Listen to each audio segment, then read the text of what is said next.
I just got back from traveling in Europe for a couple of months, and I know you've already seen all the videos about why life in Europe is so much better, but my experience was so profound, and the insights that I gathered were so much different from what I've seen before on social media that I really wanted to make a video, even though this is not my normal content. In the United States, no matter how much money you make, it's never enough because daily life just sucks, and the whole goal is to escape daily life. And I'm not just talking about your job. Going to the grocery store sucks. You got to fight traffic and parking and walk through, an ugly parking lot and push a cart around and stand in line. In Europe, the chores of daily life, like going to get food, are not miserable. They're just integrated into the lifestyle. People walk through beautiful city streets to go get their food and their vegetables. You even sometimes see somebody walking just to get one baguette, one loaf of bread. So when you're in Europe, the fundamental goal is not to escape daily life like it is in the United States. In the United States, we hate our daily life and we want to escape it, and that requires a lot of money. The next thing is the social isolation. In the United States, we do everything alone. We drive our cars alone. We usually work alone. We sit at home and do house chores alone. And when you do go out to see people or do stuff with people, it usually costs a lot of money. I saw a recent TikToker talk about how this isolation just leads to a dissatisfaction and depression. And we already know that from psychology, that being alone and being isolated is really bad for us. So of course, we feel like getting rich will just sort of solve everything. It's kind of like a puzzle piece that we insert into the problem. Oh, I better get rich. But really, are rich people in the US that much happier? Now, I know this next point has been talked about by other people who make videos on this topic, but it ties in to what I was just saying, and that is how spaces in the United States have become so ugly. You see these pictures of how McDonald's even used to be well decorated and fun and like a place you take your kids. It was like an enjoyable environment. And now when you go to McDonald's, it's just this gray, drab, ugly color. So again, daily life in the United States sucks. Everything's ugly. So again, we substitute this puzzle piece. I just got to get rich, right? I'm dissatisfied with my life. It's not good enough. I just got to get rich. And of course, it's becoming harder and harder to get rich in the United States because of inflation. We don't need to talk about that. Everybody knows about it.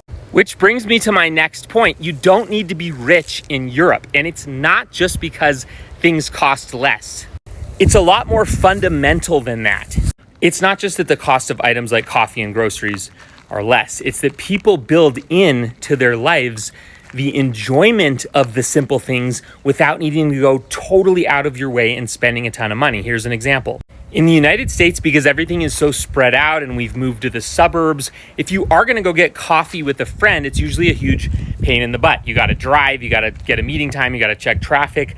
Well, in Europe, the coffee shops are centrally located. They're like walking distance from your apartment, and everyone else is sort of walking by them there on the way to get their groceries. So you can do fun things and simple things without having to have your whole life in order and be rich and be like on top of all your bills. And in America, we have this idea that I really shouldn't be having fun until my bills are paid, my laundry is done, I got to work out.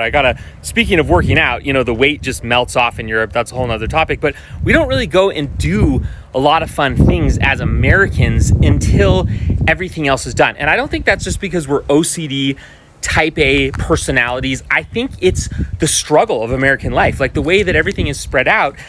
It really is hard to get all your chores done and your laundry done. And since you're sitting in an airtight, well-insulated, modern building code apartment that's 45 minutes from all of your friends, there's really nothing else to do anyway. So there's just a tipping point where everything is so far away and inconvenient in the United States that there's just not like a lot of time or energy left to do anything else unless, you guessed it, you're rich. And so again, being rich becomes the goal in the United States. And if you're not rich, you become very dissatisfied, and rightfully so. I'm not saying you're greedy or whatever. You rightfully are dissatisfied because you don't have time to do any of the finer things in life. I think there's a pretty strong argument to be made that this type of isolated lifestyle where you have to drive 45 minutes to get to anything, even just to walk from your car in the parking lot at your apartment complex, is 5 or 10 minutes. I mean, you got to park and walk, and it's just, I think there's a pretty strong argument to be made that this is intentional, because when we are sitting alone and dissatisfied, we tend to look to materialism to fill us up, right? What do we do? What does our wives do when we're sitting in our apartment and we're bored? We buy stuff. We shop on Amazon. We upgrade our couch. We get a new painting to put above the mantle. And what does that do? It makes us more poor. In Europe, I did not see this kind of materialism. And again, I don't think this is some sort of virtue signaling that Europe is so much better, or that the people are better, or anything like that. I think it's more just that life is designed to be more satisfying on a daily basis. So there just isn't time to care about buying stuff. Like, it's not that the people are intrinsically have a higher morality or less materialistic. It's just that you feel satisfied. So you're not running around trying to fill up your life with empty things because your friends are 2 hours away and you're so busy doing your laundry. It's so, you see what I'm saying? I'm hoping this long video really gets to the point of a fundamental difference in how people live in Europe. It's not just one or two simple things. And that's why I think this justifies a long video, because I think you really have to have a full paradigm shift in thinking about life in the United States versus life in Europe. It's not just one or two superficial things. It's like a core fundamental difference where daily life just doesn't suck. And so you're not always looking for an escape hatch or a way out. And that's why Americans, middle-class Americans, even some poor Americans, think that you have to be rich. Now, I'm not saying that my time in Europe or the European lifestyle was perfect. There are a lot of disadvantages too, which I really won't go into in this video.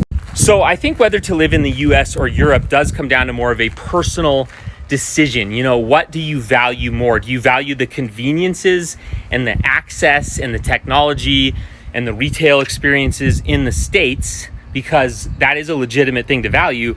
Or do you value the daily quality of life and peace of mind in Europe? And it might fluctuate at different times in your life. That's why I highly recommend taking like a sabbatical. Not necessarily thinking of it as a binary choice. Like, you don't have to move to Europe full time, and you don't have to live in the US full time. There's a lot of digital nomad visas and other ways to visit Europe. So I sort of recommend experimenting with the two, living in the United States and Europe, and sort of seeing what suits you more, and maybe even what suits you at a different season of your life, right? Your age, your health, your financial status, whether you have kids or not, whether your kids enjoy traveling, things like that. One of the takeaway lessons that I came home with after being in Europe is that Americans don't take good enough care of themselves. We're so busy on the rat wheel, and this is understandable because life here is so expensive that in a lot of ways we let ourselves go. And I'm not just talking about working out. I'm also talking about mental health, reading books, calm, enjoyment, things like that. And I find that this is so difficult to do in the United States that I don't even think you can do it. I think you almost literally need to take European sabbaticals from time to time in order to reclaim this balance. But if nothing else, I'm going to give it my best shot, and I'm going to take what I learned in Europe and apply that to my lifestyle in the United States, because reality is that for my family and my kids, it's probably not the right thing to do for us to move to Europe full time. But let me tell you, I will be getting back there as often as possible, because it just completely is like a cleanse and a recharge for the soul.